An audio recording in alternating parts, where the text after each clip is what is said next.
All right. Hi, Kary. I'm really excited that I'm here. Not exactly here, but long distance here with Kary Santayana, this incredible androgynous fashion, lifestyle, LGBTQ creator, artist, designer, stylist, illustrator, advocate. So many things. So many things. Yeah, you're a master of so many trades. I'm excited to be here. Yeah, I know I just said some things about you, but can you just tell me a little bit about who you are, what you do? Sure. Yeah. I do many things, as you mentioned. As a full-time job, I work in fashion. That's what my degree is in. But right now, my passions are kind of with content creation, doing a mixture of queer advocacy, social impact, styling, home content, just kind of a mix of everything that is relevant to my little queer life. And what got you into doing that? My kind of sappy story is that I feel like growing up, I didn't really have a lot of representation. Like, I didn't really have a lot of people that looked like me, dressed like me, talked like me. So I kind of just like wanted to do it myself and like just started making content about like things that I wanted to wear and like exploring my non-binary identity and fashion and just kind of tying it all into one. What I was understanding was like you wanted representation. You weren't seeing people that looked like you or sounded like you. Yeah, and I kind of was like going through like a gender journey, like discovering myself and my non-binary identity. So I kind of just started making videos, like putting together outfits and like just with things that made me feel good and confident. And then I like started to find a little queer community. So that was really fun. And then I got involved in some more social impact topics. And then I kind of just felt so much more passion for that. So it's just kind of like expanded into like many different avenue, all encompassing thing where I just make content that like aligns with my values in my life. Yeah, that makes so much sense. You're the only person in the world that is you, so you might as well create who you are, put who you are out into the world, and then your people will come. Like in the non-binary world, I feel like th there are so many different types of people, and there's not like one way to be. It can look like so many things. So I feel like certain people will relate to you, certain people might relate to me, but it's all valid. Okay, I have a question about fashion because I really love your style. Thanks. So for androgynous fashion on a budget, like what advice would you give to someone that can't necessarily go out and like go buy a bunch of things but wants to work with what they have?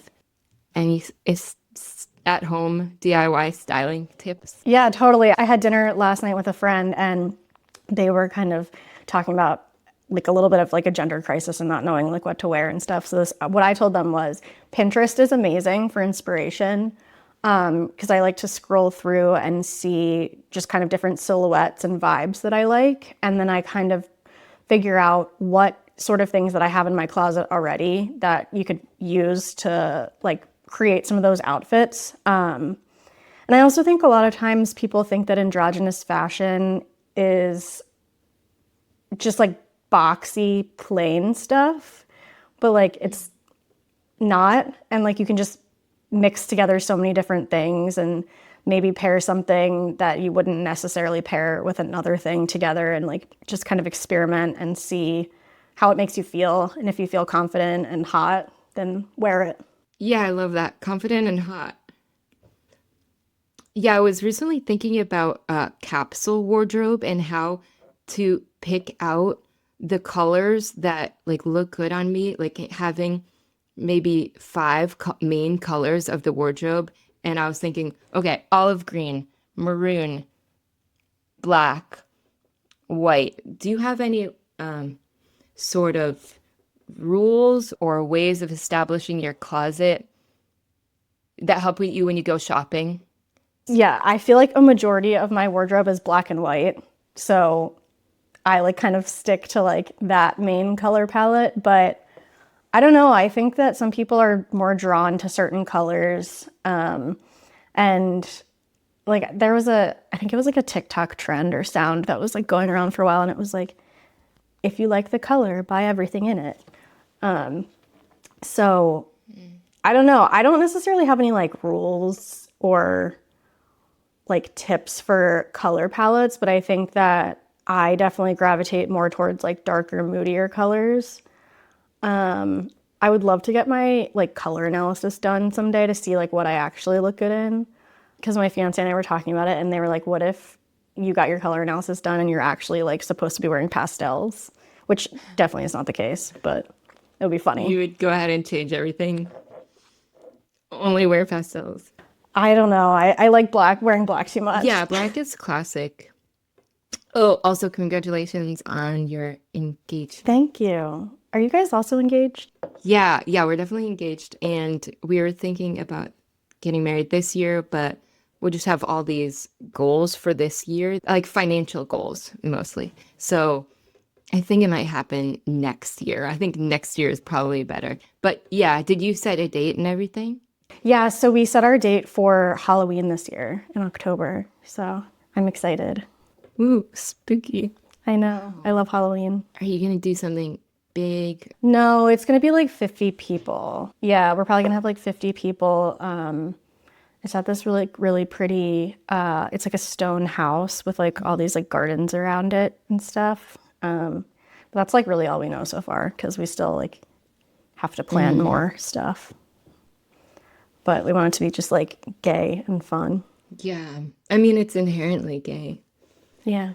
So, okay, so I wanted to ask you, I've been creeping on your Instagram and I noticed that recently you've had some stuff about stuff to do to ground yourself and then some queer affirmations. And I was just wondering, what are your favorite ways to stay grounded? And also, what affirmations do you say to yourself? Yeah, I think a lot of the videos that I make that have queer related affirmations are things that I personally need to hear. So I kind of am like, okay, well, I'm sure if I need to hear this, someone else does too. So I'll just like put it into the universe. But as far as staying grounded, I actually just started going to yoga and it's been really nice because I have this like in my brain, I have anxiety about going to like workout classes or like any sort of like exercise group related things. And I think it's just because like I'm self-conscious and I'm like not super athletic. So I don't know, but going to yoga has been a little bit outside my comfort zone, but it's been so nice to like connect with my body and also like slow down my mind. So that's like something that I'm hoping to continue doing. I also have been just like creating as much as I can in ways that are not like monetized because I have a very bad habit of getting a hobby and being like, wow, I could monetize this. Like I could do this art thing and then sell it, but then it like doesn't become as enjoyable anymore and it's not creating for myself. So I've been trying to do more creative things that are like just for fun, whether that's like doing a puzzle or like painting something or like I've been watching like reality TV and crocheting at the same time. I like tactile things that I can like do with my hands, but also like something that like takes my brain off of the stress of the world. Okay. Yeah, there's a lot here. Back to the yoga. I was just wondering, I know that you expressed that it was hard for you to do that, but what did you do to kind of get the confidence to go? Were you like, just, it'll be okay, even if I'm not professional? Or are you just good at getting out of your comfort zone? I think if I set my mind to something, I'm good at getting outside my comfort zone, but I have to like commit to it mentally. Also, I think just finding like little ways for myself to be comfortable. Like I told myself, okay, I'll go and I'll like find a back corner. So that way, like I feel more comfortable because I'm not like surrounded by strangers. Like I can kind of just see them on like one side. So I did that. And I like, actually both times I've gone recently, I've been like in a corner. Like I position myself in a way that like I don't feel as vulnerable. Which like might not be the case every time, but just like little ways like that to make myself feel a little bit more at ease. Yeah, I love that.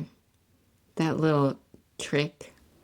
Yeah, yoga's great. I used to do yoga a lot. I did this hot yoga. And one of my first tattoos is this yogi person. Oh, It that's looks so really cute. bad.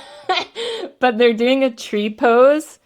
I drew it, but it is based on a real pose, tree pose. It's from hot yoga though. Oh, I love that. which is really good for your spine. Oh, so I was going to ask about you have a habit of maybe doing a craft and then thinking, how can I monetize this? I can relate to that. Like, why don't I just make this a business? And why don't I just put everything into this thing now? This is my thing. But doing Yeah. things for just enjoyment is valid as well. So is crocheting a thing that you do, or is this a new hobby? I've been kind of doing it on and off for the last couple of years just for fun. I'm very much still a beginner, but I followed a pattern and made a really cute sweater vest last year. That took me a long time. I just like make hats and just like easy things because I have the hat pattern memorized so I can just like do it while I'm watching TV or listening to music or something and I don't really have to like think about it. But now I have like 5 of the same hats in different colors. Oh, maybe you can do a giveaway. Yeah, that's a good idea. I actually made like a really cute like cat hat. It's literally just a rectangle that you like seam on the sides. And people were like, "Where did you get the pattern from?" And I was like, "I just made it up." So, final question. With everything that's happening in the world, I know there's a lot of young LGBTQ people that are struggling right now and kind of scared about what's happening. Do you have any advice, maybe for just a younger person that wants to know what to do to stay balanced at this time, take care of themselves at this time? Yeah, I would say find people that see you for who you are and like hold on to those people for dear life. Like honestly, like community, like queer community has been so impactful for my life. I was just talking to my friend and they told me this quote about how authenticity is lonely. And we were kind of debating it because in some ways, yeah, it is because like some people in your life may not see you for who you are. And so when you are yourself authentically, you may feel further apart. But then I was saying, like, since I've been living authentically, I've found so many more people that value me for me and like have built close relationships. So I really think that authenticity is only lonely if it's the wrong people. So I think finding queer community and just being able to relate to other people and like share your Yeah, experience. that gave me a chill when you said authenticity is only lonely with the wrong people. How are you authentic? Like, what allows you to be like that? Is it just practice? I think so. And I think it's just like so much experimentation. Like, I feel like growing up, I tried so hard to fit in with just like my friends and the people around me, and like something just always felt off. And then once I started learning more about myself, once I like came out as bisexual and then came out as non-binary, like the pieces started like falling into place and like I don't know, like I just feel more comfortable and like I feel like I can show up like who I'm supposed to be and like make better relationships in that way, if that makes sense, instead of like trying to like fit into a mold that I don't necessarily fit into. Yeah, that's really powerful. It's like you're like once you come out and you kind of learn new things about yourself, you're peeling layers off the onion and you're becoming more of your true self. Yeah, I like the onion metaphor. Yeah. I feel like I'm still figuring out what it means to even be authentic. Because I think I am one day and I'm feeling like with certain people I feel like, okay, now I'm being totally me and I'm not holding back in any way. And then I'll be in an environment where I'll think to myself, why was I doing that? Or I was holding back or I was judging myself in some way and that wasn't authentic, but maybe these weren't my people, or maybe I was uncomfortable. I'm still figuring it out. That's such a good point because like it's definitely a work in progress. Yeah, me too. Like there are definitely people that I know are my people because I feel like I can just like be myself. But then there's so many situations where I leave and I'm like, oh, was I did I say anything awkward? Was I weird? Like so yeah, it's definitely like easier said than done, but it's definitely a work in But wouldn't progress. it be amazing if you were your full authentic self, unfiltered and just you in every environment? That would be so nice. Do you have anything else that you'd like to add or say? I think it's just nice to connect with other like queer and non-binary creators. So I'm just really happy to be here and be connected with you. Yeah. Yeah, it is really great. Yeah, it is really nice. And I feel like when all the build up to the election stuff, it made me feel like the most fun things were collaborating with other creators and just meeting other creators, but especially someone who's kind of in the same world. It's nice. Yeah, I agree. Leading up to the election, like I learned a little bit more about collaborating with other creators, especially in different niches and realms and stuff. But it is like so affirming to get to talk to people who have like very similar kind of worldviews and also just kind of like experiences and stuff. Like it's just nice to have that solidarity. Yeah, I so appreciate you and what you're doing. What you're doing is so important and just being you in the world. And thank you. Thank you. Just continue forever. I hope you do. You too. And I hope you come to Columbus, Ohio someday. Yeah, I've been to Columbus, Ohio one time, but I'll have to come back. And if you ever come to Philly, come hang out with us. Yeah. Yeah. Thanks for being the first top guest.